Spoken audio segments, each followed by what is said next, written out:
Hello, I'm here on Whidbey Island up in the San Juans and enjoying a study leave time away. Wendy's here with me. This is the home of, or the beach home of my former youth pastor, Randy Brothers. And as you can see, it's a little overcast, a little foggy today, but the sun is supposed to come out, so we will see. But in the meantime, it's a really comfortable place to hang out. And really the purpose for this study leave was to take some time away with Wendy to think about the places in our lives that are causing anxiety, places that we feel like we have less control over than we would like to, including finances and health and raising kids and our future and so many of those pieces. And it occurred to me pretty quickly on as I dove into some of these pieces of our lives that so many of these things I think I have something I can do, and I realized that without God I can do very little. And it was something that Randy Brothers, this youth pastor of mine, taught me from an early age of being in junior high and being anxious about thinking the world was closing in on me at that point in my life. And then again, being reminded going through this book by Max Lucado, Anxious for Nothing. Great book. I'd forgotten how many nuggets of wisdom are in there, especially going through the part of Philippians and Paul about giving your anxiety to God and leaning on God instead of our own ways of doing things. And also came across another scripture in Lamentations 3:21-26.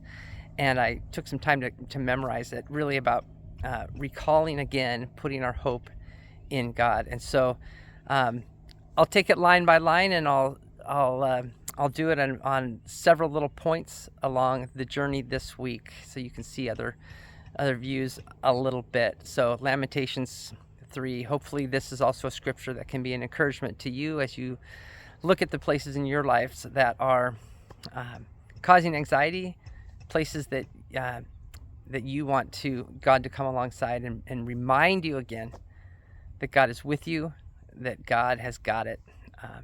So here's Lamentations 3. Yet this I call to mind, and therefore I have hope. Because of the Lord's great love, we are not consumed, for his compassions never fail. They are new every morning. Great is your faithfulness. I say to myself, the Lord is my portion. Therefore I will wait for him. The Lord is good to those whose hope is in him, to the one who seeks him. It is good to wait quietly for the salvation of the Lord.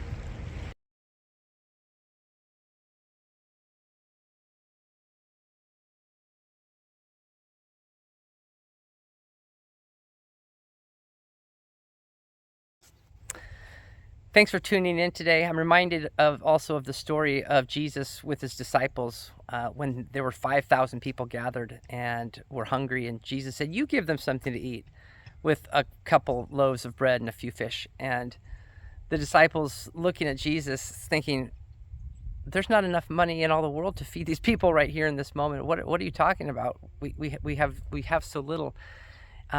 And right on the heels of Jesus raising a little girl from the dead, and calming the storm and healing a paralytic and a blind man, and so many of these fantastic things that Jesus did, if the disciples would have just paused for a moment and recalled and remembered all the times that God was faithful and came through and had a solution, and provided a miracle, they might have said, I bet God's got a way through this as well.